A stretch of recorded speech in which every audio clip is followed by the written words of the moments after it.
नमस्कार दोस्तों मैं नवीन कुमार अपने चैनल लैंग्वेज ऑफ प्लैनेट्स में आपका स्वागत करता हूं। दोस्तों, जन्म कुंडली में विराजती अर्थात जन्म कुंडली के अंदर उपस्थित एक ऐसी शक्ति जिसके बारे में अगर पूरी किताबें लिख दी जाएं तो भी शायद कम है, क्योंकि सही मायने में इस शक्ति की बदौलत ही इंसान अपने जीवन को सही अर्थों में जी पाता है। बात करते हैं देवगुरु बृहस्पति के बारे में। दोस्तों, देवगुरु बृहस्पति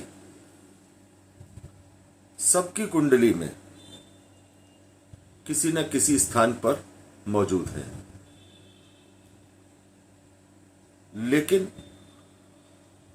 देवगुरु बृहस्पति की ऐसी क्या स्थितियां हैं जिनकी वजह से कुछ लोग संघर्ष कर रहे हैं अपने कारोबार में, अपनी नौकरी में धन कमाने के लिए,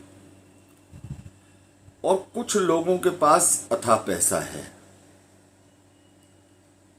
आज हम चर्चा करते हैं देवगुरु बृहस्पति का यदि इन ग्रहों के साथ एक संबंध कुंडली में बनता हो या इन भावों के साथ संबंध बनता हो तो सफलता कदम चूमती है।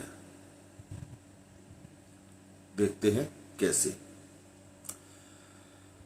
दोस्तों, देवगुरु बृहस्पति सर्वाधिक सबसे ज्यादा शुभ ग्रह हैं और देवगुरु बृहस्पति एक ऐसे ग्रह हैं जो सबसे ज्यादा अपनी मर्जी से चलते हैं।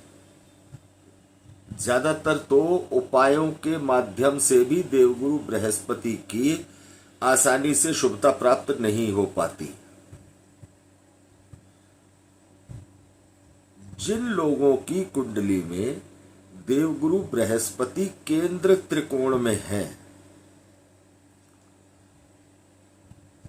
कुंडली के केंद्र त्रिकोण 1, 4, 7, 10, 5वें और 9वें, इन भावों में यदि देवगुरु बृहस्पति हैं, उन लोगों को जीवन में परेशानियां अन्य लोगों के मुकाबले कम देखने को मिलती है।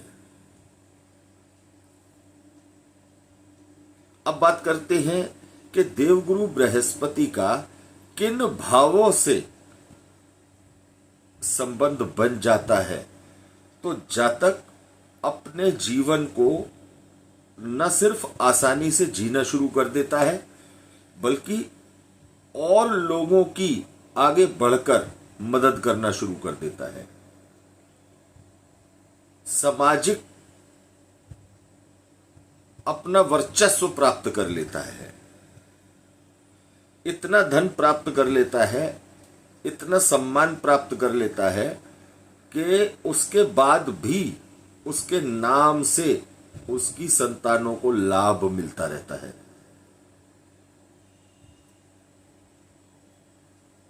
दोस्तों, देवगुरु बृहस्पति किसी भी भाव में बैठे हों, यदि अपने भाव से उनका संबंध बन रहा है, यानी कि कुंडली के केंद्र त्रिकोण में कहीं भी बैठे हों और अपने भाव पर उनकी दृष्टि पड़ रही है, तो आप भाग्यशाली व्यक्ति हैं। यदि जन्म कुंडली के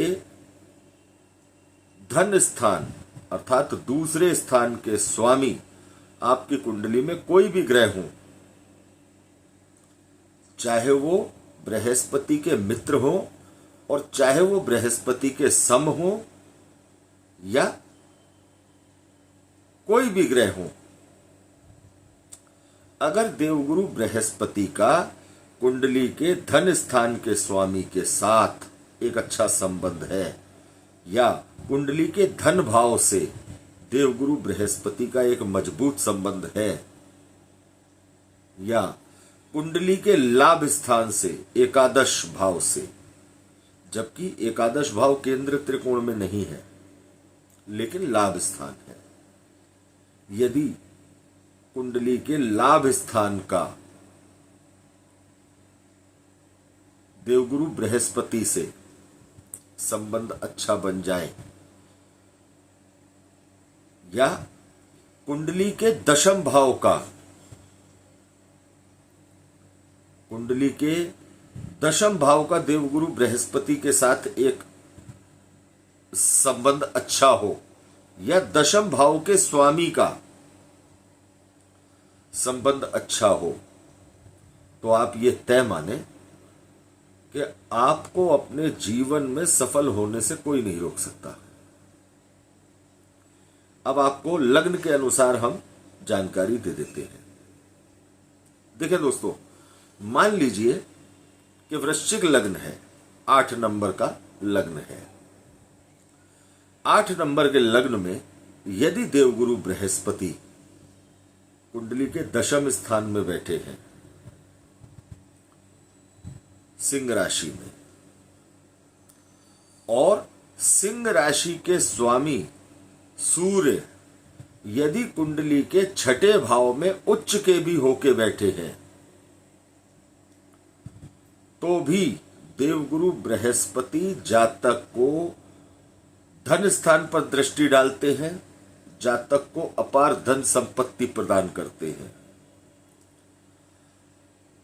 जातक को भूमि भवन का सुख प्रदान करते हैं, क्योंकि सप्तम दृष्टि चौथे भाव पर पड़ती है, और जातक के दशम भाव के स्वामी सूर्य पर, जो कि कुंडली के छठे भाव में उच्च के होके बैठे हैं, पर दृष्टि डालकर सूर्य को भी सक्रिय करते हैं। अर्थात दशम भाव का स्वामी भले ही छठे भाव में है, लेकिन फिर भी ऐसे जातक को अपने काम से, चाहे वो काम कुछ भी करता रहे, उसको किसी न किसी प्रकार से आमदनी बढ़िया होती रहती है। जन्म कुंडली के लग्न में बृहस्पति बैठे हों, और जन्म कुंडली के पहला केंद्र होता है लग्न, लग्न में बैठे हों पंचम स्थान से,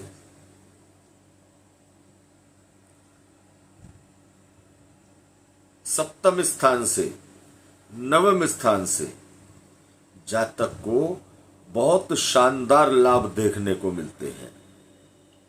और अगर इन भावों के स्वामियों के साथ भी संबंध बृहस्पति का बन जाता है, तो ये तय है कि बृहस्पति की या उन ग्रहों की, जिन भावों के वो स्वामी हैं, पंचम, सप्तम या नवम की दशा अंतरदशा में जातक को बढ़िया धन लाभ होने की संभावनाएं बनती हैं। वैसे तो देखने को यह मिलता है दोस्तों कि इंसान की जब उम्मीद होती है, जब उसकी इच्छा होती है, तब ज्यादातर लोगों को उस समय वो सारी इच्छाएं पूरी नहीं हो पाती हैं जो उनकी होनी चाहिए, जो उनके मन में है। लेकिन फिर भी देवगुरु बृहस्पति की कृपा अगर धन स्थान से है, क्योंकि धन स्थान के स्वामी के साथ अगर देवगुरु बृहस्पति का संबंध है, देवगुरु बृहस्पति का संबंध लाभ स्थान के साथ है, लाभ स्थान के स्वामी के साथ है, भाग्य के साथ है, भाग्य स्थान के स्वामी के साथ है, पंचम स्थान के साथ है, पंचम स्थान के स्वामी के साथ है। देवगुरु का संबंध यदि इन भावों के साथ या इनके स्वामियों के साथ है, तो आपको बृहस्पति की अंतरदशा दशा या उन ग्रहों की दशा अंतरदशा में आपको निश्चित तौर पर लाभ होने की संभावनाएं बनती दिखाई देती है। ये जरूरी नहीं होता कि महादशा आएगी तभी लाभ होगा। महादशा के अंदर अंतरदशा आती है, अंतरदशा के अंदर प्रत्यंतर दशा आती है, प्रत्यंतर दशा के अंदर सूक्ष्म दशा आती है। तो इन जो छोटी छोटी दशाएं भी बृहस्पति की आती हैं, तो इन भावों से बृहस्पति आपको लाभ दिलाने से नहीं चूकते, क्योंकि बृहस्पति का स्वभाव ही है, चाहे कहीं से भी आ रहा है बृहस्पति के पास, बृहस्पति को देना है, समृद्धि देनी है, सुख देना है, मान सम्मान देना है, यश देना है, परिवार देना है, संतान देनी है। बस केवल बृहस्पति का संबंध ऐसे ग्रहों से हो जो आपकी कुंडली के अच्छे भावों के स्वामी हैं। और अगर बृहस्पति का संबंध कुंडली में लग्नेश लग्न से, पंचमेश पंचम से, नवमेश नवम से, दशमेश दशम से हो, तो आप ये तय माने कि आप जीवन में बहुत अच्छे स्तर का धन कमा सकते हैं, कमाएंगे, आपके पास धन होगा। लेकिन इसके पीछे देवगुरु बृहस्पति को भी जांच लेना जरूरी है कि कुंडली में देवगुरु बृहस्पति की स्थिति मजबूत है या नहीं है। भाई, एक मकान तभी मजबूत बन सकता है जब उसकी नींव मजबूत हो। देवगुरु बृहस्पति अगर आपकी कुंडली में मजबूती के साथ खड़े हैं, तो आप ये तय माने कि आपको राजाओं की तरह जीवन जीने से कोई नहीं रोक सकता। आपकी तिजोरी में करोड़ों रुपया हो और आपका सम्मान समाज में ना हो, तो ऐसा जीवन पूर्णता के साथ नहीं जिया जा सकता, वो आनंद नहीं आता जीने में। जातक के पास बढ़िया धन हो, हम नहीं कहते कि करोड़पति अरबपति हो, बढ़िया धन हो और साथ में जातक के पास अपार मान सम्मान हो, जातक को सम्मान देने वाले चारों तरफ हो, जातक की वाणी का प्रभाव हो, जातक के चेहरे में तेज हो, तो दोस्तों जातक अपने जीवन में एक ऐसी मिसाल कायम करके जाता है जो उसकी पीढ़ियों को बहुत लंबे समय तक लाभ देती है। दोस्तों, बृहस्पति की कृपा के बिना आप ये समझ लें कि यह संभव नहीं है। और अगर आप बृहस्पति के लाभ लेने के इच्छुक हैं, तो आपको बृहस्पति को सम्मान उसी प्रकार से देना पड़ेगा जिस तरह से देना चाहिए। आपको अपने घर के बड़े बुजुर्गों का आशीर्वाद लेना पड़ेगा, और आशीर्वाद तभी मिलता है जब आप उनके अनुसार आचरण करते हैं, उनकी सेवा करते हैं, उनका मान सम्मान करते हैं। अपनी कुंडली के इष्ट को मजबूत कीजिए। कुंडली के इष्ट के ऊपर हम एक वीडियो बना चुके हैं जो आप हमारे चैनल पर देख सकते हैं। अपनी कुंडली के इष्ट को मजबूत करें, क्योंकि इष्ट का स्थान नवम से नवम है, धर्म से नवम है, भाग्य से नवम है। तो इष्ट की कृपा से आपका भाग्य आपका साथ देता है।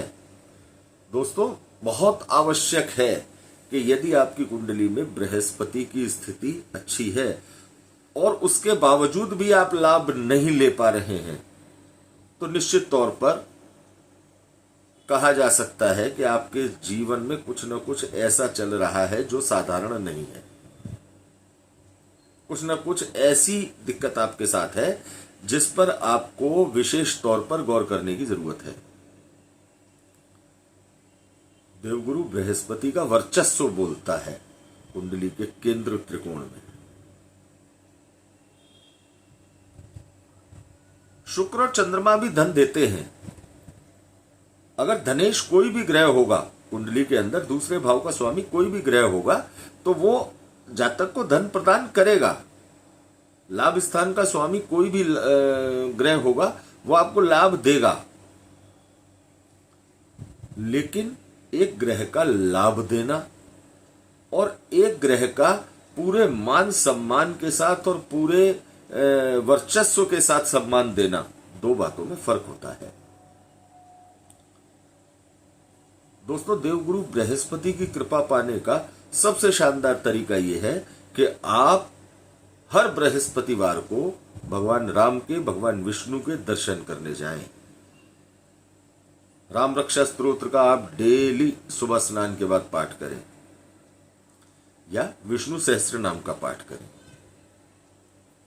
अपने घर में मौजूद बड़े बुजुर्गों की सेवा करें और कोशिश करें कि वो आपके सिर पर अपना हाथ रखें,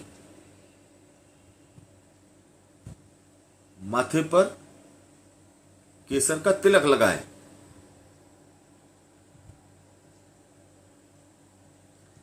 दोस्तों, धर्म स्थान में साफ सफाई की व्यवस्था करें। आपके घर के आसपास कोई भी मंदिर है, वहां पर जो भी आप हाथ बटा सकते हैं, सेवा कर सकते हैं, वह करें। देवगुरु बृहस्पति अगर प्रसन्न है तो एक तरफ से ही एक ही ग्रह आपको जीवन के सारे सुखों का एहसास करा देता है। क्योंकि चाहे घर हो, बाहर हो, समाज हो, कहीं भी हो, जातक को मान सम्मान देवगुरु की कृपा से ही मिलता है। क्योंकि जातक के अंदर देवगुरु की कृपा से ही उसके अंदर वो हाव भाव, उसके बात करने का, उसके शब्दों को इस्तेमाल करने का जो तमीज तहजीब होती है, वो देवगुरु कृपा की बदौलत होती है। दोस्तों, जिन लोगों की कुंडली में देवगुरु का संबंध कुंडली के धन स्थान से, कुंडली के लाभ स्थान से और कुंडली के भाग्य से है, इन लोगों को तो मान लेना चाहिए कि पिछले जन्म में वो कुछ अच्छे कर्म कर आए हैं। ये एक मजबूत स्थिति है।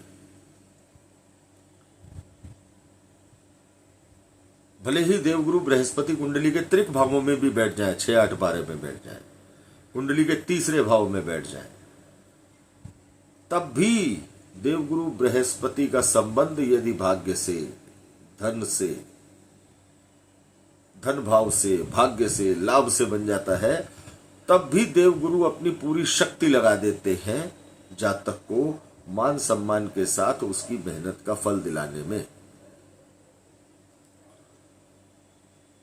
तो दोस्तों, अपनी कुंडली में देवगुरु बृहस्पति की का संबंध किन ग्रहों के साथ है,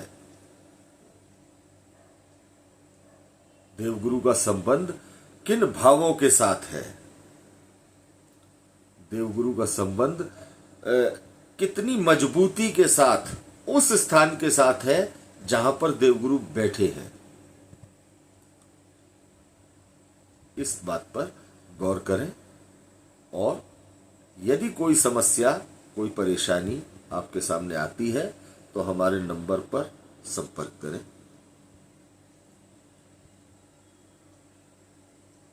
दोस्तों, निश्चित तौर पर आपको हमारे द्वारा दी गई जानकारी अच्छी लगी होगी, क्योंकि देवगुरु बृहस्पति धन के कारक है, चेहरे पे प्रसन्नता आती है, लेकिन उससे भी ज्यादा देवगुरु बृहस्पति मान सम्मान के कारक है। एक राजा का मान, राजा होना ही अपने आप में बहुत बड़ी बात होती है। भले ही उसके पास पैसा कम हो या ज्यादा हो, इससे कोई मायने नहीं होते। राजा होना ही अपने आप में बहुत बड़ी बात होती है, एक पदवी। तो दोस्तों, यदि इस तरह की स्थिति आपकी कुंडली में भी है तो परेशान न हो, उस स्थिति का लाभ लेने की कोशिश करें।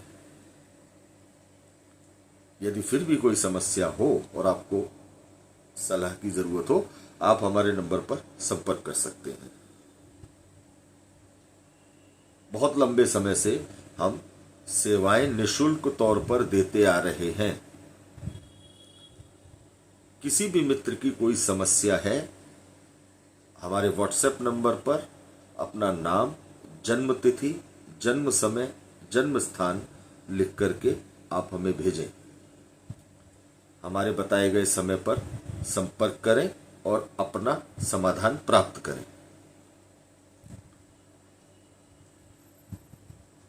दोस्तों, समय थोड़ा सा निशुल्क सेवा के माध्यम से बहुत बड़ी संख्या में लोग हमसे संपर्क करते हैं, इसलिए आपका नंबर आने में थोड़ा सा समय लग सकता है, इंतजार करें, लेकिन आपको आपका समाधान अवश्य मिलेगा। तो दोस्तों, देवगुरु बृहस्पति के बारे में यदि हमारे द्वारा दी गई जानकारी आपको अच्छी लगी हो तो आप हमारे चैनल को ज्यादा से ज्यादा लाइक करें। ज्योतिष पसंद करने वाले लोगों के साथ शेयर करें, या उन लोगों के साथ भी शेयर करें जो किसी समस्या से ग्रस्त हैं और निशुल्क ज्योतिष समाधान की सेवा चाहते हैं। और यदि आपको अच्छा लगे तो चैनल को सब्सक्राइब अवश्य करें। अपने अगले वीडियो में हम आपके सामने उपस्थित होंगे एक नए विषय, एक नई जानकारी के साथ। धन्यवाद दोस्तों।